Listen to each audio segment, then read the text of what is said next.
आज से 200 साल पहले ये एक हंसता बसता गांव था। ब्रिटिश ऑफिसर जेम्स टॉड के मुताबिक इंडिया के इस गांव की आबादी 800 लोगों पर मुश्तमिल थी। फिर अचानक एक रात इस गांव के सारे लोग इस गांव को छोड़कर कहीं चले गए और वापस कभी नहीं लौटे। कोई नहीं जानता कि वो लोग कहाँ चले गए। जिस रात उन्होंने गांव खाली किया उस दिन से दोबारा कभी ये गांव आबाद नहीं हुआ। पिछले 200 साल से ये गांव वीरान पड़ा है। ये गांव इंडिया की एक बहुत बड़ी मिस्ट्री है। इस गांव के अलावा भी इंडिया में बेशुमार जगह ऐसी हैं जिनसे जुड़ी कोई न कोई मिस्ट्री ऐसी है जिसे आज तक सॉल्व नहीं किया जा सका। आज की वीडियो में हम इंडिया की ऐसी ही मिस्टीरियस प्लेसेस के बारे में बात करेंगे।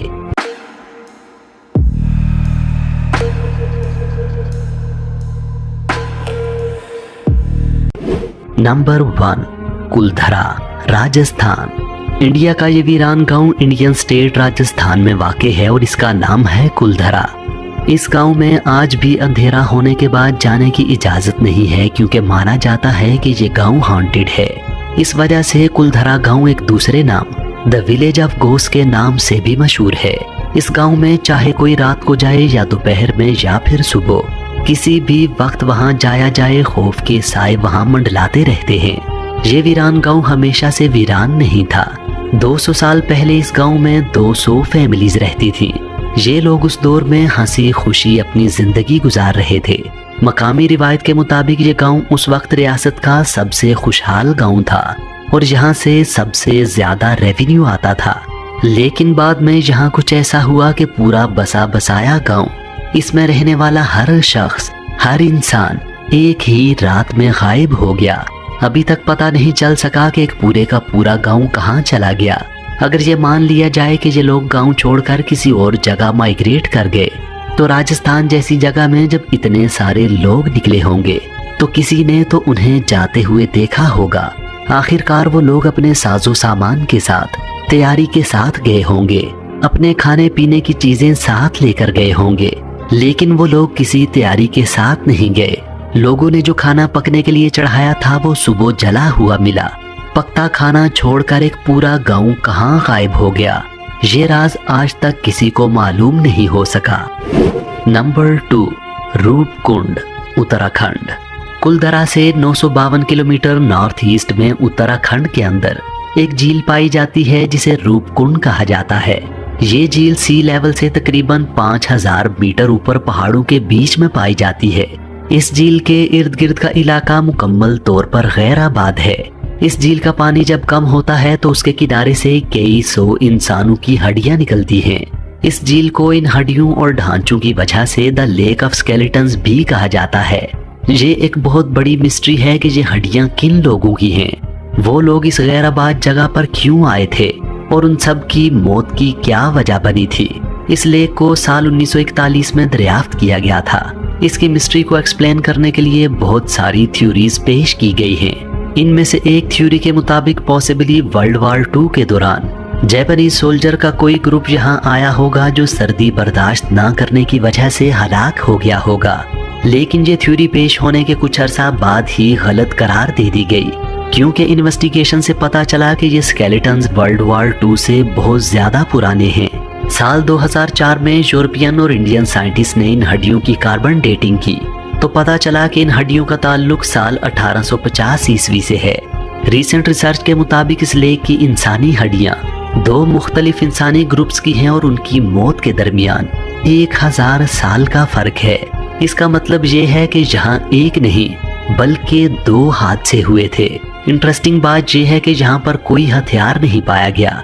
इस किस्म का कोई एविडेंस नहीं मिला कि यहाँ किसी किस्म की कोई जंग हुई थी, कोई मर्डर हुआ था या फिर कोई डिजीज आई थी।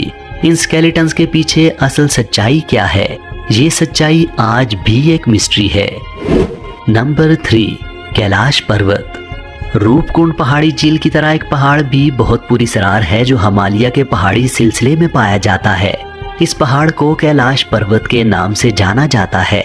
वैसे तो कैलाश पर्वत की ऊंचाई 6638 मीटर है जो माउंट एवरेस्ट से 2210 मीटर कम है। लेकिन माउंट एवरेस्ट को सर करने वाले लोगों की तादाद 6000 से भी ज्यादा है और कैलाश पर्वत को आज तक कोई भी सर नहीं कर सका। सिर्फ यही नहीं, कैलाश पर्वत की जमीन पर प्लेसमेंट भी बहुत मिस्टीरियस है। कैलाश पर्वत नॉर्थ पोल से 6,666 किलोमीटर दूर है और साउथ पोल से भी इसका डिस्टेंस 6,666 मल्टीप्लाई बाय 2 किलोमीटर दूर है। बाज लोगों का मानना है कि ये प्लेसमेंट महज इत्तेफाक नहीं हो सकती। इस पहाड़ को इस रीजन के चारों मशहूर रिलीजन्स हिंदुइज्म, बुद्धिज्म, जैनिज्म और बौनिज्म में मुकद्दस समझा जाता है। अकीदतमंदों का मानना है कि ये पहाड़ जमीन का स्पिरिचुअल सेंटर है और इसी वजह से इसे एक्सिस मुंडी ऑफ अर्थ भी कहा जाता है। कैलाश पर्वत पर जाने वाले लोग बताते हैं कि वहां जाने वाले लोगों की एज बहुत तेजी से बढ़ने लगती है। बाकी जगहों पर जितनी एज 2 वीक्स में बढ़ती है, वहां पर 12 घंटों में ही बढ़ जाती है।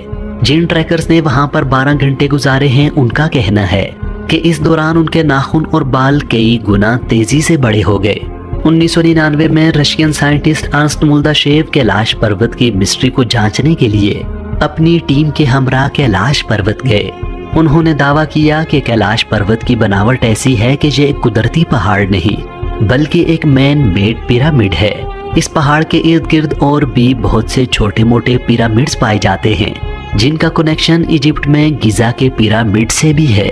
ये फिनोमिनाज इतने मिस्टीरियस हैं कि साइंस के पास इनकी कोई एक्सप्लेनेशन नहीं है। नंबर 4, राक्षस ताल लेक। कैलाश पर्वत पहाड़ की बेस में मानसरोवर लेक पाई जाती है। ये लेक दुनिया के हाईएस्ट अल्टीट्यूड पर पाई जाती है। इस लेक का पानी किसी भी दूसरी लेक की तरह नॉर्मल सा है। इस मानसरोवर लेक के बिल्कुल पास में एक और लेक है जिसका नाम है राक्षस ताल। राक्षस ताल लेक का पानी समंदर के पानी जैसा खारा है। इस पानी को खारेपन की वजह से पिया नहीं जा सकता और इसी वजह से इसके आसपास में कोई सब्जा नहीं है। साइंस के पास इस बात का जवाब नहीं है कि एक ही क्लाइमेटिक कंडीशन, एक ही अल्टीट्यूड पर मौजूद 2 लेक्स के पानी की तासीर किस तरह और क्यों अलग अलग है। Number 5, Kailash temple. Maharashtra state के शहर औरंगाबाद के पास एक टेम्पल है जिसका नाम है कैलाश मंदिर। ये मंदिर आर्किटेक्चर का एक बेहतरीन शाहकार है। दुनिया की हर एक कंस्ट्रक्शन नीचे से बनना शुरू होती है और फिर उसके ऊपर फ्लोर्स बनते चले जाते हैं। ये इकलौता ऐसा मंदिर है जो एक सिंगल रॉक से बनाया गया है और ऊपर से शुरू करके नीचे की तरफ बनाया गया है। इस मंदिर के बनाने में कोई एक्स्ट्रा बाहर का पत्थर और मटेरियल यूज नहीं हुआ। इस मंदिर को आज से 1200 साल पहले बनाया गया था और तब पत्थर को काटने के लिए सिवाय हथौड़ी और छीनी के और कोई दूसरा टूल मौजूद नहीं था। सिर्फ इन 2 टूल्स की मदद से एक बहुत बड़े पत्थर को ऊपर से नीचे की तरफ काटकर इस मंदिर को कई सालों में तैयार किया गया था। इस मंदिर को बनाते वक्त इसको शेप देने के लिए 4 लाख टन पत्थर इसमें से तोड़कर निकाले गए थे। आर्कियोलॉजिस्ट के मुताबिक 4 लाख टन पत्थर काटकर निकालने के लिए 100 साल चाहिए होंगे, लेकिन ये मंदिर सिर्फ 18 साल में मुकम्मल कर लिया गया था। हैरत अंगेज बात यह है कि इस मंदिर से जो 4 लाख टन पत्थर निकाले गए थे, मंदिर के इर्द गिर्द कई किलोमीटर के दायरे में उनका कोई नामो निशान नहीं मिला। ये सब मलबा किधर गया, किसी को कुछ नहीं पता। इन सवालों का हतमी जवाब रिसर्चर्स को अभी तक नहीं मिल सका कि सिर्फ हथौड़ी और छीनी से एक बड़े पत्थर को काटकर इतना बड़ा मंदिर कैसे बना लिया गया। इस मंदिर से निकलने वाला लाखों टन मलबा किधर गया। Number 6, Virbhadra temple. भारत में मौजूद कई मंदिर कैलाश टेम्पल की तरह बहुत मिस्टीरियस हैं। ऐसा ही एक मंदिर वीरभद्र टेम्पल है जिसको टेम्पल ऑफ पिलर्स भी कहा जाता है। इस मंदिर में लगभग 70 पिलर्स हैं जिनमें से एक पिलर बहुत खास है। इस पिलर की खास बात यह है कि ये पिलर जमीन को टच नहीं करता, बल्कि इसकी बेस और जमीन के दरमियान एक छोटा सा गैप है। इस गैप से किसी कागज के टुकड़े या कपड़े को गुजारा भी जा सकता है। हवा में हैंग करने की वजह से इस पिलर को हैंगिंग पिलर कहा जाता है। हम ये जानते हैं कि जैसे जैसे किसी चीज का वजन बढ़ता है उसे उठाना मुश्किल होता जाता है। इस पिलर का वजन और साइज भी कुछ छोटा या मामूली नहीं है, बल्कि ये 20 फुट लंबा सॉलिड ग्रेनाइट का पिलर है। यही बात इसमें हैरत की है कि इतना बड़ा और वजनी पिलर छत से कैसे हैंग कर रहा है। 1902 में एक ब्रिटिश इंजीनियर हैमिल्टन ने इस हैंगिंग पिलर की मिस्ट्री को सॉल्व करने की कोशिश की। उसने सोचा कि ये पिलर चूंकि मंदिर को सपोर्ट नहीं कर रहा तो इसे निकाल देने से कोई फर्क नहीं पड़ना चाहिए।